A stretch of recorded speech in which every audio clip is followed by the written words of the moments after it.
I have to be discreet filming this, but we're here to investigate allegations that some of the clerics here are grooming women for halal prostitution and even acting like pimps.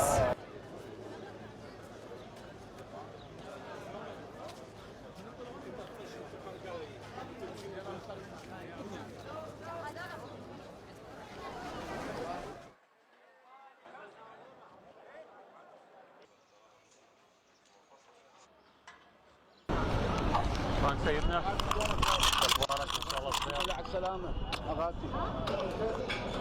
يعني ساعه شنو صار عندك شغله صار عندك شيء بالضبط عندك يوم كامل ترتاح بالضبط.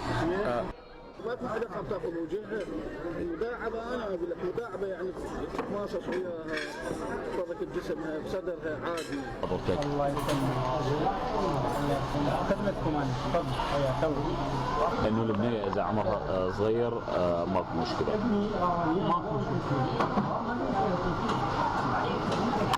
9 سنوات فوق ماكو مشكله. مداعبه هو فقط مداعبه وعدم الدخول. عدم الدخول بس ما يعني لا تدخل بها كل شيء تسوي.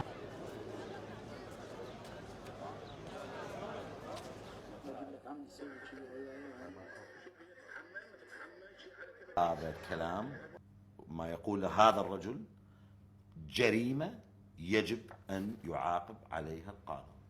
هذه الأحكام بشعة وغير أخلاقية ولا يمكن أن تصدر عن إله أو أن تصدر حتى عن أي إنسان سوي.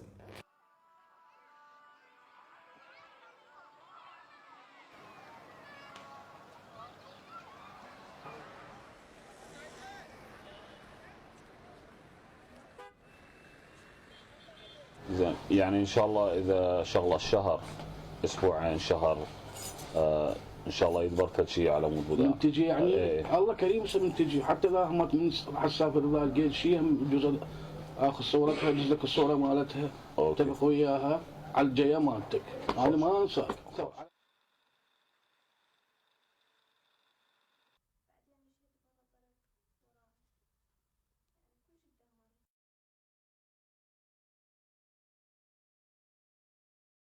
شلون دي النشر؟ هواي حالات مثلي هذا ينتشر كل شوية. بعدين مشيت بهذا الطريق مشاها كلش تدمرت.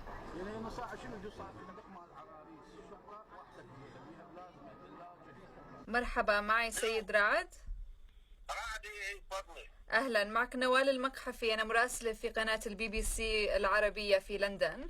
هل بتقدم زواجات متعة في مكتبك في الكاظمية في بغداد؟ ماكو، لا ماكو شيء، ماكو بس دائم ما عندنا شيء دائم.